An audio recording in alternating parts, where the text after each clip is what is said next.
Boa noite a todos. Meu nome é Luiz Eduardo Procópio. Eu faço parte do Centro Espírita Fraternal Teresa d'Ávila. E na noite de hoje, nós vamos dar continuidade ao estudo do Evangelho segundo o Espiritismo, capítulo 5, item 12, motivos de resignação. Mas antes, iremos iniciar a nossa prece.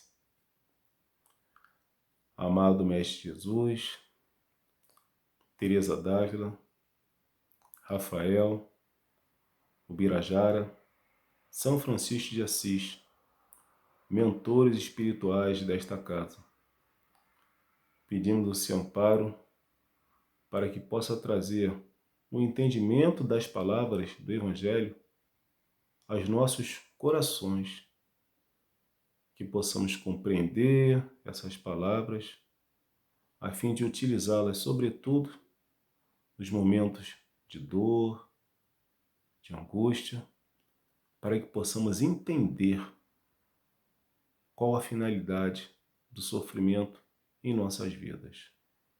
E assim, possamos dar por iniciado nosso estudo do Evangelho na noite de hoje. Graças a Deus. Bom, nós vamos estudar o capítulo 5, item 12, motivos de resignação. Mas, primeiro, é preciso entender o que é resignação. Bom, no Evangelho, a gente vê motivos de resignação.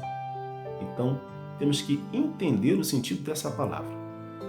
Resignação, segundo o dicionário, é paciência com os sofrimentos e com as injustiças. Não é fácil, né? Ter paciência com sofrimento, ainda mais com injustiça.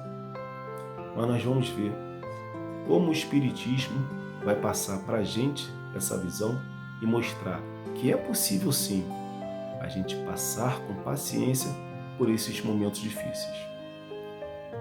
E no primeiro parágrafo do item 12, Kardec fala assim para a gente: Jesus indica ao mesmo tempo a compensação que espera os que sofrem e a resignação que faz bem dizer o sofrimento como prenúncio da cura.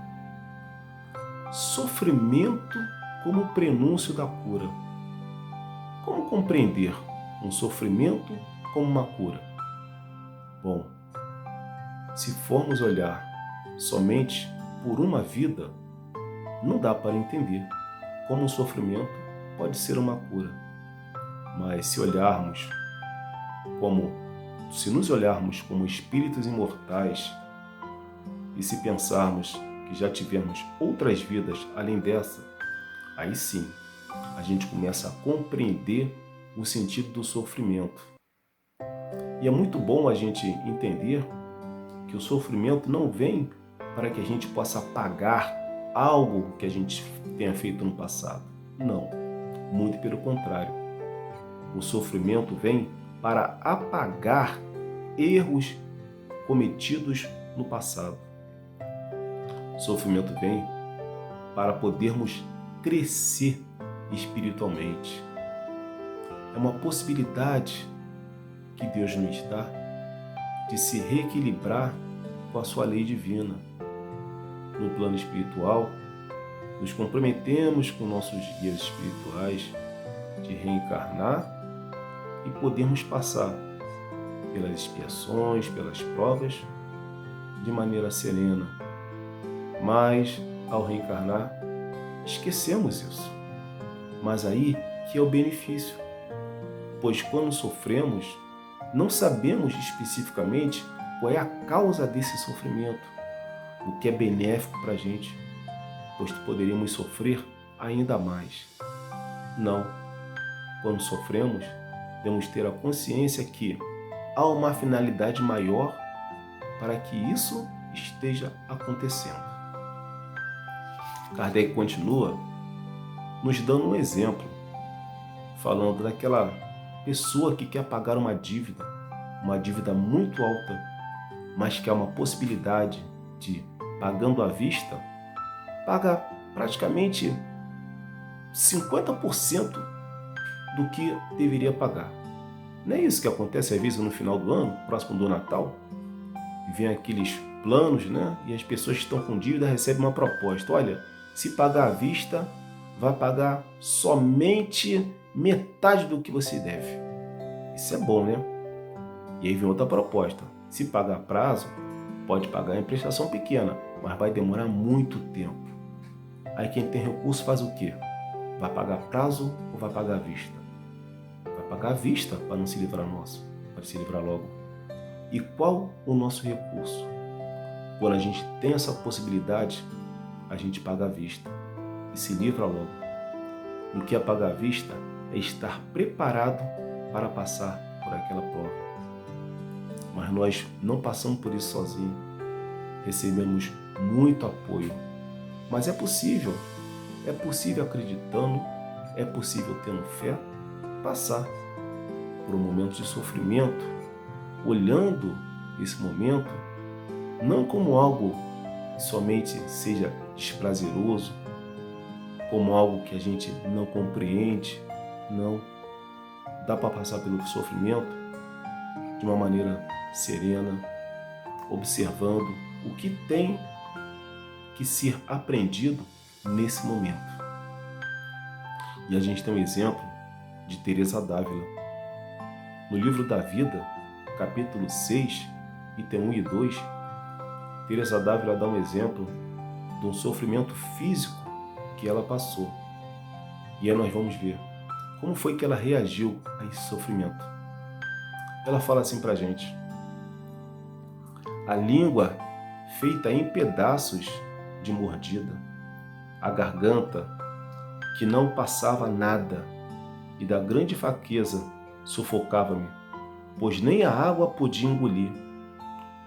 Toda eu parecia desconjuntada, com grandíssimo desatino na cabeça, toda encolhida, feito novelo, que nisto parou o tormento daqueles dias, sem me poder mexer, nem braço, nem pé, nem mão, nem cabeça.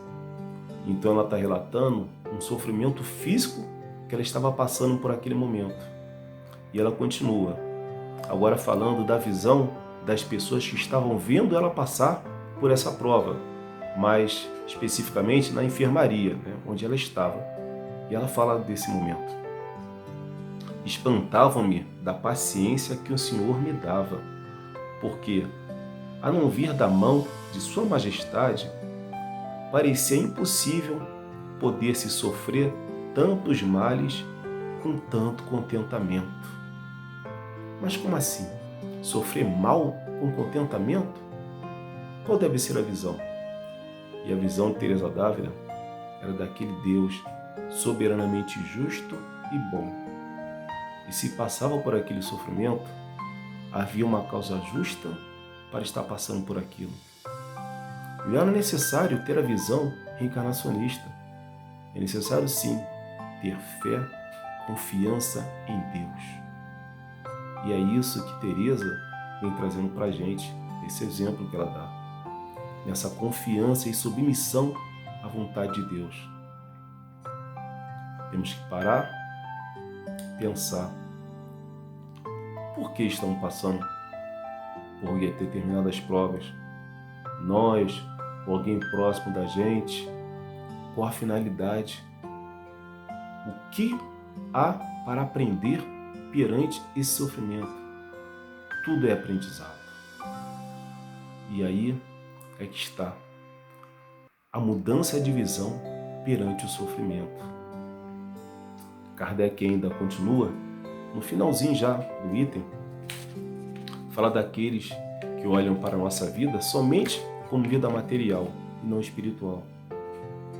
Aqueles que viveram na ociosidade, que colocaram a sua felicidade na satisfação do amor próprio e dos prazeres mundanos, ele dirá: a vocês não há nada a pagar, porquanto já receberam seu salário na terra.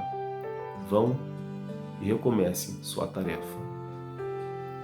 É aquela questão, né, do sofrimento, mas que não é bem vivido, não é bem compreendido.